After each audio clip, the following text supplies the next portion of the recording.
came in just for this moment, just for this interview.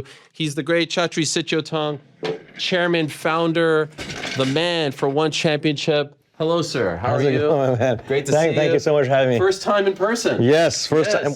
Am I allowed to put Please. this? Yes, this is my Nottingham Forest jersey. Don't mind this. Joe, this is for you. Thank you, sir. Wow, all the way from Singapore just for us. That's what they told me. Not quite, No, but yes, okay. we can stick with that story. You could have run with that. You're here for a big deal, the sports awards, right? The CAA Sports Award. Tell me about this. It's just the World Congress of Sports. It's the biggest sports business conference in the States, and so I was a speaker yesterday. How was that? It was awesome. I mean, they literally had the commissioners from all the major leagues and all the sports media executives, and it's amazing. It was also today. So right, yeah. I saw Dana White was there today. Yeah, I think Dana, I spoke. By the way? No, I spoke today yesterday, and he spoke today. Right. From my understanding. I was wondering if you crossed paths at all. You spoke. No. No, Have you ever met him? No. Never. No. Ever spoke to him? No. Really? Yeah. I'm surprised. No interactions whatsoever. No, I mean we're on opposite sides of the planet. Sure. Right? So yeah, I know, but technology, even with the trade and all that. Trade. The DJ. Yeah. No, that was done by Matt Hume and Hunter. Yeah, so I was minimally involved. I was involved on the economic side, but face to face was I believe was Hunter and Matt Hume. Who actually deserves the most props for that? I mean, it worked out tremendously for you guys, but who conceived the idea of doing this? It's historic. Never happened leading up to that point. Never happened since. Right. So I think Hunter and Matt Hume and Malky was involved.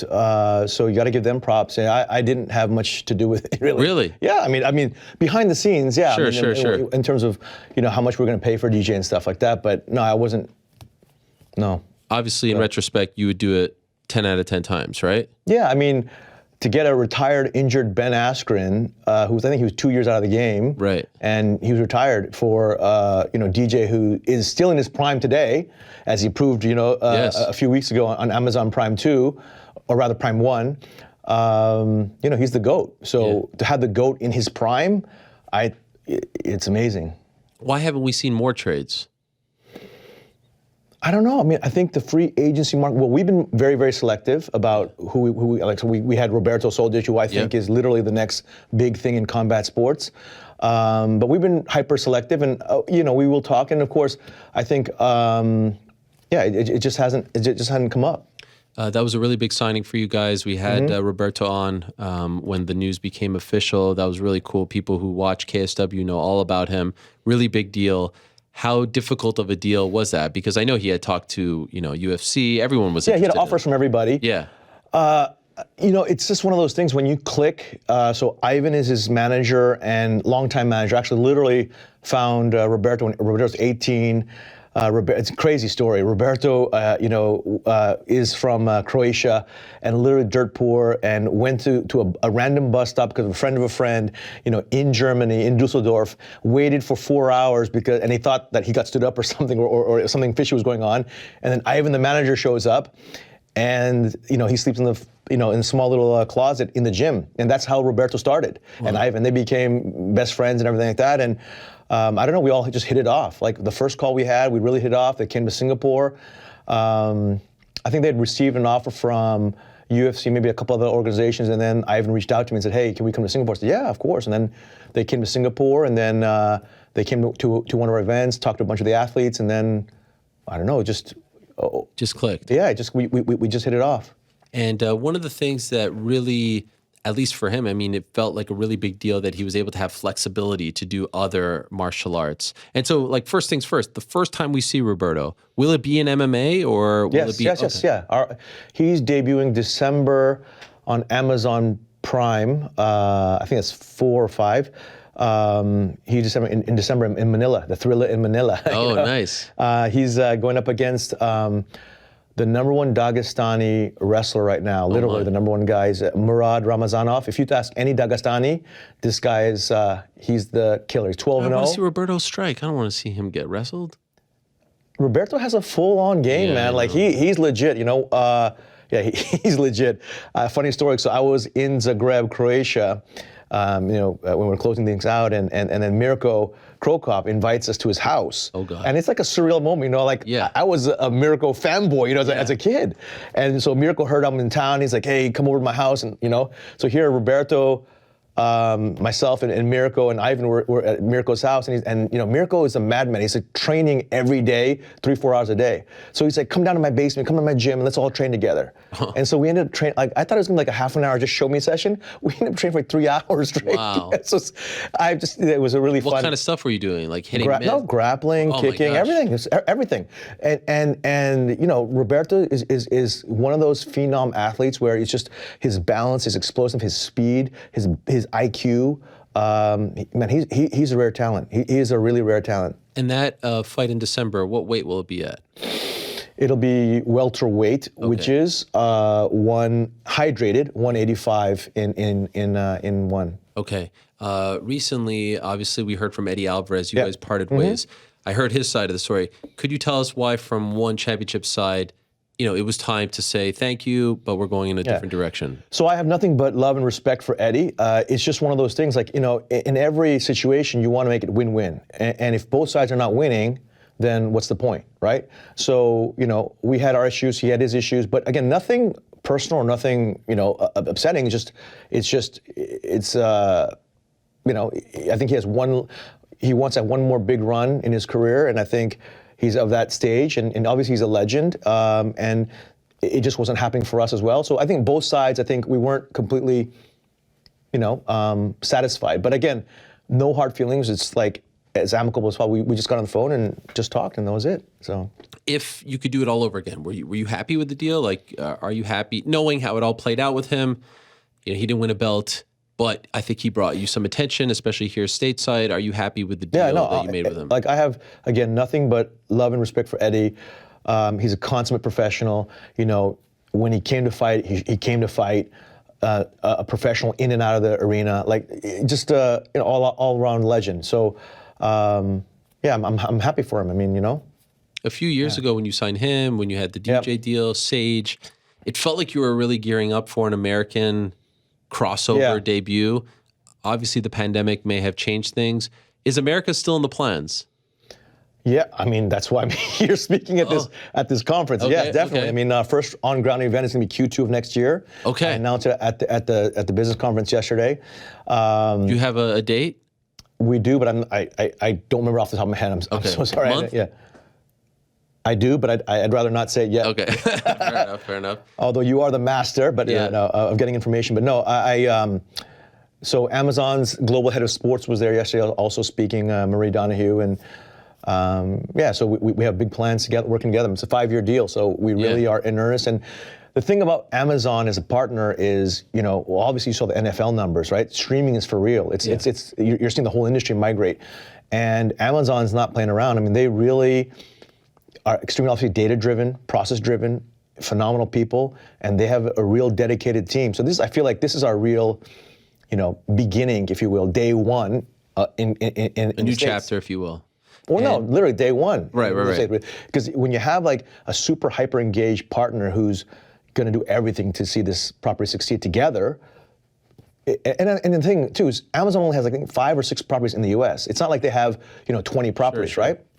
I think they have NFL, they have Champions League, they have NBA, they have us, and I think one other. Yeah. So far, you've had 2 shows. Are they happy? Are you happy? They are very happy. Yeah. So. Are you not? No, I am, but it's just the beginning. So for me, unless, I don't know if you saw, a few weeks ago, what happened in China for us when Tang Kai won the featherweight world champion, we were #1 trending topic on Weibo, Kuaishou, and Douyin, which are Facebook, Instagram, and TikTok of China. We were #1 trending social topic of China. So he had a great homecoming as well. Yeah, right? Several thousand, 1.4 billion people, and so that's 4.5 years into our official entry into China. So it takes time, right? Because you can't just come into the country and expect to be #1. It just doesn't happen. But if you do all the right things and have the right roster, the right heroes, and tell the right stories, and have the right partnerships, and it can happen. We've seen that in many countries in Asia.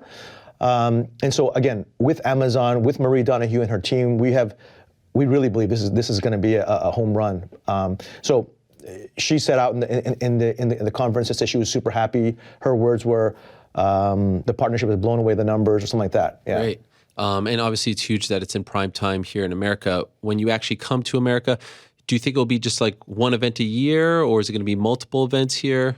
So we have 12 primetime U.S. events, with Amazon, and ideally they want it all on ground, right? So, oh, wow. And we were the ones that said, okay, wait, can we scale into it? It's the pandemic, it's COVID, it's our first time in America. We want to get it all right. So it's not like, I think in this situation, it's not about coming as fast as you can, but it's getting it right? So our first show, we want to make sure we get it right, and then we build momentum from there. And, Amazon also, they're new to combat sports, so they're building a whole team. And again, they're experts in sports. You can just see it from their team that they've hired, but they're still relatively new to combat sports. So you want the whole, partnership on both sides to be a well-oiled machine before you go, full steam ahead. So maybe it's just like one or two for the first year, something like that. Yeah, we're planning a little bit more than that, but yeah. Okay. Yeah. And which city will it be in, the first event? So we've locked down venues in a few locations, and I can't say it right now. Why not? Do you have one like finalized for? Yeah, no. We have a few venues already locked down. Wow. Yeah, with dates. Big city, big arena. Yeah, yeah. Wow. Yeah. Now. Do you need to sign more American fighters now that you're going to be doing more shows in America? So again, when you look at our roster, I don't really go by, which country they're from, et cetera. For me, the number one thing about roster is getting the very, very best strikers in the world, the very, very best grapplers in the world, and the very, very best, all-around mixed martial arts in the world. That's, if you look at one as a platform, as the world's largest martial arts organization, we have different stacks. And what we found is some people cross over. It doesn't matter. Let's take a guy like Rotang, the Muay Thai world champion. He's a superstar no matter where he goes. He just did a seminar tour in the States, and everywhere he went, he's just like in the martial arts community. So I don't know that it's relevant. You got to have a U.S. superstar. Of course, we'd like one. We do believe we have a bunch of athletes who could end up being it, right? But you just don't really know. I think one guy that's very, very interesting, two folks that are very interesting is the Rule Todo brothers. So Cade just won the ADCC World Championships, and then his brother Ty won the IBJJF GI World Championships this year. They're two of the best grapplers in the world, and they're going to transition into MMA. But they want to do both sports. So I think that, and they're from the States. Then you have a guy like Mikey Musumeci, who's the most decorated grappler in history of American grappling. I mean, in terms of submission grappling. What a character too, because he looks like, he doesn't look like your typical fighter, right? No, in real, and he calls himself a super nerd. In real life. Okay, I didn't want to be disrespectful, but in real life, Mikey he's the nicest, kindest guy, but he literally is that kid in high school that was the nerd, that whiz kid at math and academics, and he really is that smart, by the way. But he happens to be a killer. Like, I've rolled with him. I'm 180 and he's 135, and he runs through me like it's like water. And obviously he's a multi-world champion. But the point is that I've never seen anything like it. Yeah, I've rolled with many black belts, and this guy is next level. So we have a lot of guys like that, but I can't predict who's going to be the star. But again, across the different disciplines, right? We've seen the rise of different stars, irrespective of nationality, truly global stars, right? And it's just beginning. So, but yes, of course, the team is assigning more American athletes. We would love, any of the hottest free agents that come up, in their prime. So we have a little bit of different strategy than the other organizations. The strategy is to sign people in their prime, typically. So I don't think he's going to go this route, but even when a Nate Diaz becomes available, is that a phone call you'll make? Maybe not you, but Matt Hume, like the company. Is this, or do you feel like you have a certain kind of fighter that you're looking to go after? What makes Nate interesting, obviously, is that he wants to do multiple sports. Sure. And so that is definitely the platform of one, right? When you look at Roberto, he says he wants to win world titles in all the major disciplines, and he wants to be the greatest combat sports athlete ever. So you have guys like Alistair Overeem that have been like a K1 superstar, and then I think he might have won the belt in UFC, I can't remember. Did he? No, he didn't, but he won the Strike Force, the Dream belt. Right. Yeah. So, I think having all on one platform, that's kind of Roberto's thing. And so when I look at Nate, there's a possibility of that as well, like in boxing and grappling, and I know he wants to do that. We'd be interested, but it's not our typical path. How about that? Sure. Yeah, and you said earlier, and I can already see the people, the wheels turning, you said the world's biggest martial arts organization. Now, I know some people will refute that, right? They'll say the UFC is the most dominant brand. When you say that, what do you mean? So Nielsen came out with a report, an industry report on the world's largest sports properties. This is like 7-8 months, and you can go onto the Nielsen website and download it. Right. And we were surprised too, actually, internally. And it showed us in top 5 in TV, in social and digital platforms, in engagement. And we knew we were growing exponentially, but we didn't know to where we were relative to everybody else. And then they came out with this report. And then the global head of sports at Facebook, or Meta, Peter Hutton, gives me a call end of last year saying, hey, did you know that you're number 1 in organic video views out of all the sports properties in the world, actually? So these kind of things, like, we knew we're growing, but we didn't know, And so, it was pretty surprising. And then if you look at the stats, I think we were number 4 on TV. I think UFC might have been number 7 or 6. I can't remember. I think we have the graphic. Guys, can we show? Because I think you posted it, or maybe it's on my One Instagram, Championship. Can we put that up? There it is, right? That's directly from Nielsen. It's from the Nielsen report, right? Okay. And this is the thing. There's 4 billion people in Asia. Okay, so people don't realize how big things are on the other side of the planet. So what you can see here is the combat sports industry has become a global duopoly. UFC is a predominant market share of the Western Hemisphere. We have a predominant market share of the Eastern Hemisphere, and we're the only ones at this. I think when these are incredible. Like I'm looking at it here. My eyesight sucks. I'm seeing One Championship over F1, over NFL, over NBA, Premier League. Could you maybe understand why people in the Western Hemisphere would be like, wait a second? No, just go to Nielsen. No, I'm not calling. But initially, it's like staggering, right, to see that, right? Because these are legit behemoths. Yeah. When you see yourself, like, do you believe it? When you see yourself among those giants? I think how you can believe it is this. Amazon Prime 1. We trended number 1 on Twitter US, number 1 Twitter worldwide. In China, when Tang Kai won the featherweight belt, we trended number 1 on Weibo, Kuaishou, and Douyin. When Tang Kai comes home, first of all, how many sports properties can trend number 1 in 2 of the biggest countries in the world on opposite sides of the world? And then on top of it, trend number 1 on Twitter. And these are like irrefutable facts. I mean, that's just, they are what they are. And then Tang Kai comes home. And this, I was taken by surprise. I did not know that this was going to happen on Amazon Prime 1, that weekend. And after he won the belt, he comes home. I mean, you saw the video. Yeah. Several thousand people showed up, and then so I held a company meeting a few weeks ago, after this happened, talking to my teammates, and I said, why is this significant? How do you get to be trending number 1 topic in 2 different countries on the opposite side of the world, different languages? How do you trend number 1 worldwide on Twitter? And ultimately, it's 2 things, I said. One is you need the reach, frequency, and engagement numbers that the Nielsen report has, like at that scale. Because if you're not that scale, there isn't going to be a mass tweeting about it. But equally important is the belt has to be of significance. It can't be like, I just won the Mickey Mouse belt. Even if you have the reach, frequency, it means nothing. You have to generally be the world champion, the world title. And so again, in China, a nation of 1.4 billion people, the central government came out and they wrote about it, and it's just huge accomplishment for China. And you saw the video. He came to a hero's welcome, and so I was genuinely like, wow. So I held the company meeting.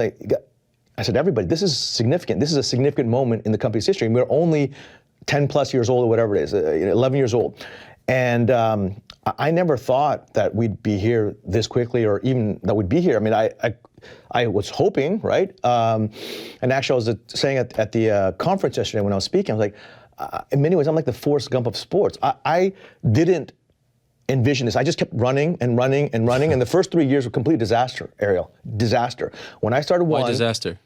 Rejection after rejection, failure after failure. No broadcaster wanted us in Asia. They said it was a dumb idea. We already have EPL or NBA, whatever it is. Right. No brands wanted us, no governments, no investors, no employees, no athletes. It was like for 3 straight years. And at the end of the 3rd year, I call my mom, who's this conservative Japanese lady. And, I call her, I'm like, Mom, man, I'm thinking about quitting, and then she said, well, you see, you should have listened to Mommy. Mommy told you so, like literally like that Japanese thing. And then she said, why don't you just quit? And I hung up the phone. I'm like, why don't I just quit, man? I've been doing martial arts my whole life. This is my greatest love. And I really, really believe that, every region of the world has several multi-billion-dollar sports properties. U.S. has NFL, NBA, Major League Baseball, et cetera. Europe has F1, EPL, Champions League, et cetera. Asia had nothing, like literally nothing. And I thought, as a lifelong martial artist, I can unite 4 billion people around Asia's greatest cultural treasure, which is martial arts, a 5,000-year history. Asia is the home of martial arts. But man, I was naive. Like for 3 years, I got my butt How close kicked. do you think you were to actually quitting? No, that day, if my mom had used the wrong words with me, I think I would have quit. Really? But a mom knows best. You see, when my mom challenged me, when she's like, You hey, think she was doing that? You think she was? yeah, in hindsight, yes. But Okay. I was in a bad state of mind. So when she was like, yeah, why don't you just quit? I was like, you're not even going to convince me. You know, Mom, this is what I love. This is, my martial arts is my everything. And so when I hung up the phone, and then I was like, there's no way I'm going to quit this. Especially when my mom says something like that. There's no way, So I think that, and then we got lucky, and then our organic video views took off. What was the turning point, in your opinion? So I said, we got very lucky. To be very honest, it's like social media, Facebook had just entered Asia like a few years earlier and just began to get a little bit of steam. Smart mobile devices began taking off. And that combination. So when I think about Bernie Ecclestone creating F1, that is, how did he do it with nobody? He had to go city by city, and there was no news coverage around the world. Here, you put a clip of DJ knocking out Adriano, and it goes viral all over the world. Yeah. So social media and mobile phones together enabled one to grow very, very quickly. So we kept on putting on content, on Facebook or Instagram or TikTok, whatever it was, and it just kept on growing and growing and growing, and then, it was just a lot of right place, right time. Like if we didn't have smart mobile devices, if we didn't have social media, I don't think one would be where it is today. So if I may, I'd love to ask you about the financial story that came out recently. Bloody Elbow reported that last year, one championship, and I'm reading this because I don't want to get anything wrong, that you lost a record high $110 million, and this coming off 2020 where losses of $48 million. This is from the annual financial filings with Askren, which is Singapore's close equivalent to the SEC. I remember having you on the show last September. We talked about this, and the quote is, you said the internet is a dangerous place. If you believe everything you read, there was a ton of inaccuracies, tons of errors. It's not even like one or two. If it were just like one or two, I would point it out. It's not even worth addressing. Again, it's like I said, I like to let the truth speak over time. So that was your response when I asked you about the 48 million. Now it's 110 million, according to this report. Yeah. Is the 110 million accurate? I think if you want financial information, go to the most credible sources in the world, like a Bloomberg or Financial Times, which also wrote articles on one.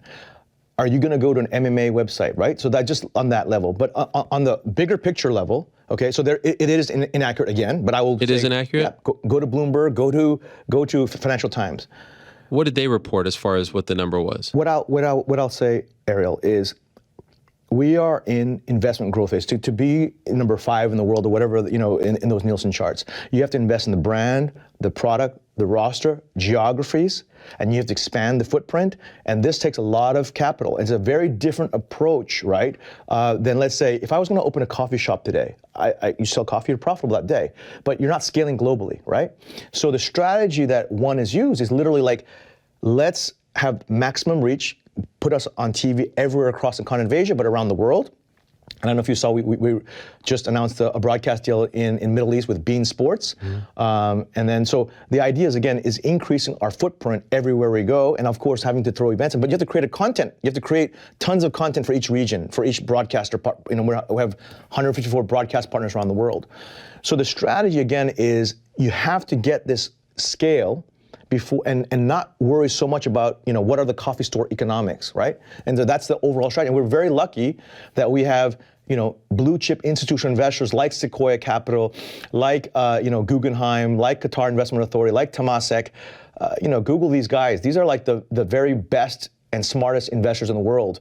And they just believe in what one is doing. So, that's, and likelihood, our plans, I'll raise another $1 billion to continue the strategy of global expansion. Is the $383 million number accurate in total losses? So we have raised a little over 500 million since inception. Okay. And 10 years, right? Yeah, correct. Over 10 years. and we have burned approximately, I think, 350 around there right now, right? So we have about 150 on the balance sheet. But again, like, I won't go into super details of what conversations are happening right now, but I can say that our investor base has literally trillions of dollars in assets under management. Just Google the size of their balance sheet. But is there a cap, right? Like, is there a number where you're like, we can't reach this number in losses before we're in trouble or before anyone starts? So again, let's take a story like Tesla or an Amazon, right?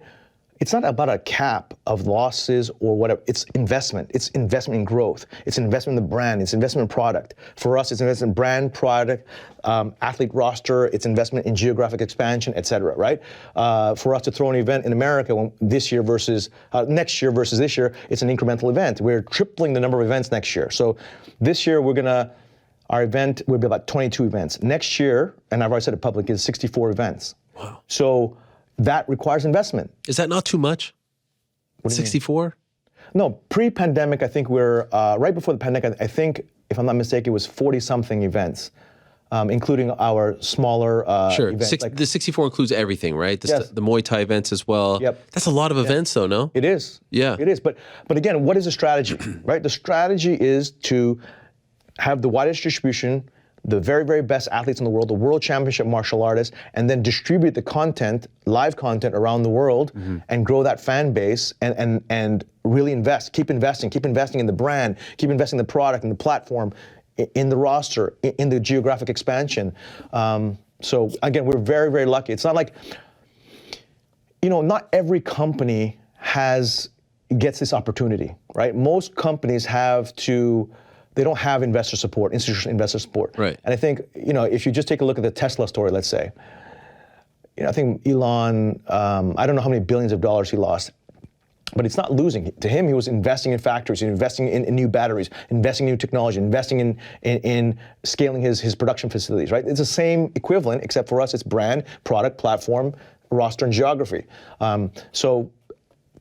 Again, inherently, sports properties are massively profitable when you reach scale. NBA, NFL, the list goes on. You can go, I'm not talking about sports teams, I'm talking about the actual league itself. So you say that the 110 is inaccurate, right? Regardless of what that number is, when do you think you will start to be profitable? So again, like I said, Bloomberg and Financial Times are probably the most credible, amongst the most credible financial publications. Read there, and I've given interviews there, and I believe profitability will be within 3 years based on our current trajectory. Okay. So this year we'll hit record revenues. It's going to be up double digits. I did say in Bloomberg it'll be a minimum of $80 million this year. I do believe we'll beat those numbers. So the sky isn't falling. You're saying nothing to be worried. We're tripling the number of events. Yeah. Ariel. Do you feel as though, I get this sense, I want to know if you feel the same way. Do you feel as though sometimes the MMA community, whatever that means, are rooting against you? Do you feel like there is this sort of grudge against you? Because I do sense that. I mean, like when I said you were going to be on, are you going to ask him about that? Are you going to ask him? I'll be honest with you.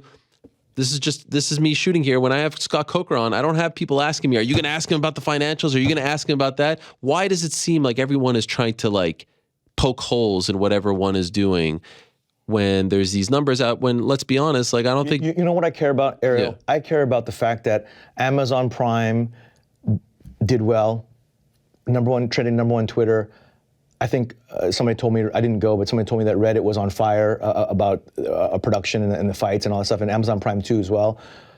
The fact that Marie Donahue comes out at the business conference and said, and they asked, I think the question was asked, and it's videos online. They asked her, what's one trend that you want to talk about, or one big thing in sports? And she talked about one championship, and she said, her number, again, her words in the videos online, her words were something like, really through the partnership, and we blew away numbers, or something to that effect. That's what I care about. I care about our fans enjoying the show. Ultimately, that's what matters. And are our numbers continuing to climb for viewership and reach frequency engagement numbers? And right now, I'm going to just tell you, like, I would not be tripling the number of events if I was not optimistic about the future. Okay. So in other words, screw the noise, screw the haters. Again, yeah. I mean, look, as long as we have, I'm obviously biased. I think we have the best production. I think we have the best roster, and we have a very differentiated strategy from anything that exists out there. And I think we have the investor shareholders, the investor base that truly supports our vision and our, unique path to building a global sports property. So I asked recently, I did a poll, who's the number 2 or what is the number 2 promotion in the world? One, PFL or Bellator? You would be offended by this question. Fair? Like you're number 1. It's crazy to say that one is number 2. All you have to do, again, is Nielsen is obviously the world's authority on viewership data, okay, on the media But industry. just like from like what is, I guess, what is moving the needle here and stuff like that, I don't think any fan would say, oh, I'll, check out the one event over the UFC event just because the UFC has been here since 1993, right? I mean, they have a 20-something year head start on you guys. But I'm just wondering, like, when you see people talking about who's number 2, I'm sure there's a part of you that's like, no, we're number 1. Like, that's not the conversation that should be happening, correct? Well, the way I think about it is, combat sports is a global duopoly. UFC is the largest MMA organization. They only do one discipline. Got it. We're the world's largest martial arts organization because we do striking arts, grappling arts, and we've even done boxing world title fights, grappling arts, and mixed martial arts. So we have the full platform of different martial arts of content stacks, right? So whether, again, it's the world's greatest strikers, the world's greatest grapplers, or the world's greatest mixed martial artists, our platform is much bigger in terms of martial arts, right? Yeah. So, and then, again, Nielsen. I mean, this is a report that it's from Nielsen. It's on the website. So, when you you see, I think American fans haven't fully grasped that on the other side of the planet, there's an organization that's putting on amazing fights with an incredible world championship martial artists, right? So, when you come here, because the rules are a little bit different, not just the actual fighting rules, but like the hydration, all that. Yeah. Will you have to alter a lot of your your sort of day-to-day operations when you do events here? No. So we have Rich Franklin working with the various athletic commissions and getting our medical system, our hydration process, and our rule set, approved. So he's going state by state, and so we have a few states that have approved it. So will you still do the hydration stuff? Yeah. Everything that we do. Knees to grounded opponents will be okay? Wow. Yes, It'll be the same show? Same show. Wow, that's amazing. Yeah. Do you have any relationship with Saki Kibara? No. You never met him?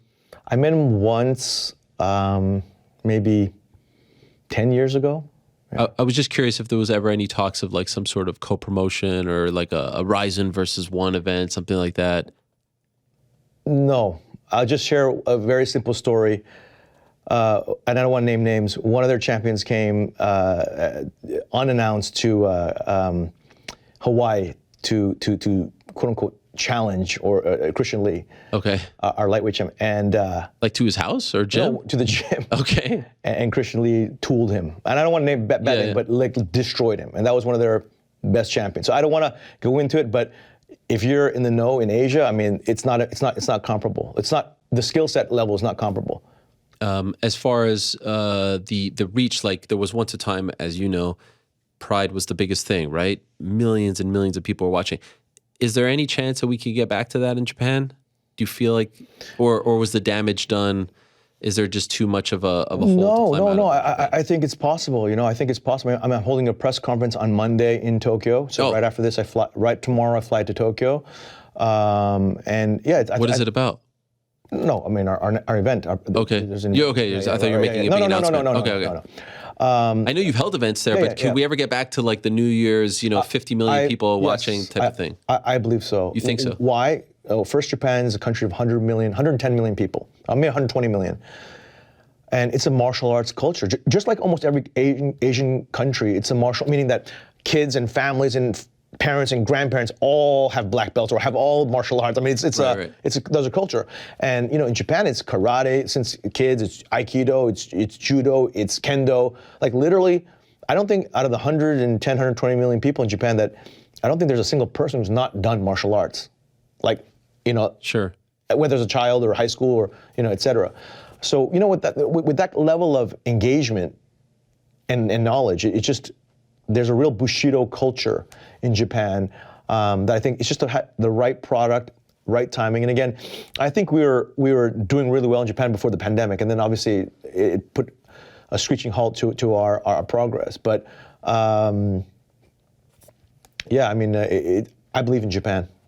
Speaking of knowledge, like if you could have talked to yourself, if you have the opportunity to talk to yourself 10 years ago when you were starting this out, with the knowledge you have now, right, the ups and downs, almost wanting to quit, all that stuff, what do you think you would have told the young version of yourself as this was about to kick off this journey?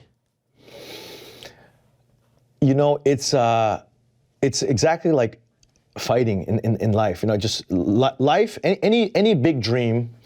You know, whether you're an athlete or a business person or a musician or whatever it is, you're gonna follow your heart, but you're gonna encounter tremendous obstacles, setbacks, failures, and so you really gotta really love what you do, because it's just the path is just littered with obstacles, right, and failures and setbacks and naysayers, haters, and doubters. It just, that's part and parcel. I mean, Ariel, you've experienced it, so you know that journey, right? To get to where you are, you know, how many times did you have your heart broken, or how many times were you discouraged, right? It's just part of because you're doing something, you're chasing your dream, your passion, you're doing something big and at scale.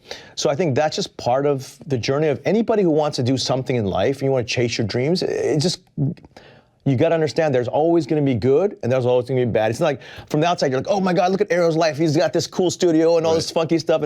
But no, behind the scenes, like with your wife, and you know, there's many times dark moments, right? Right. And actually, you and I talked about that a couple of years ago, right? Yeah, for sure. No, 100%. It's not all rainbows and lollipops. Yeah, exactly.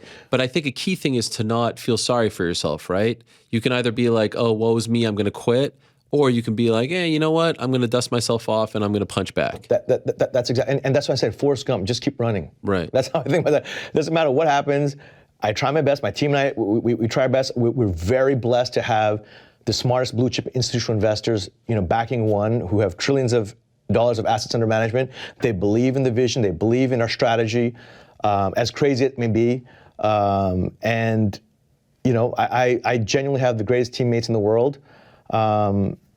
So I count my blessings every day. Definitely count my blessings, but I didn't think the road would be so hard. How about that? Wow. The first 3 years, like I said, it was the hardest. The first 3 years, from a professional perspective, was the hardest 3 years of my life. Yeah, definitely. Do you feel like it's getting at all easier now? Oh, infinitely, definitely.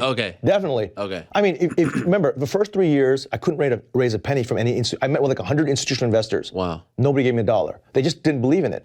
And then as we started getting traction on social and digital and TV ratings and all that stuff, that's when investors, you know, and then that's again, like, well, I was just joking yesterday at the conference, but it's true.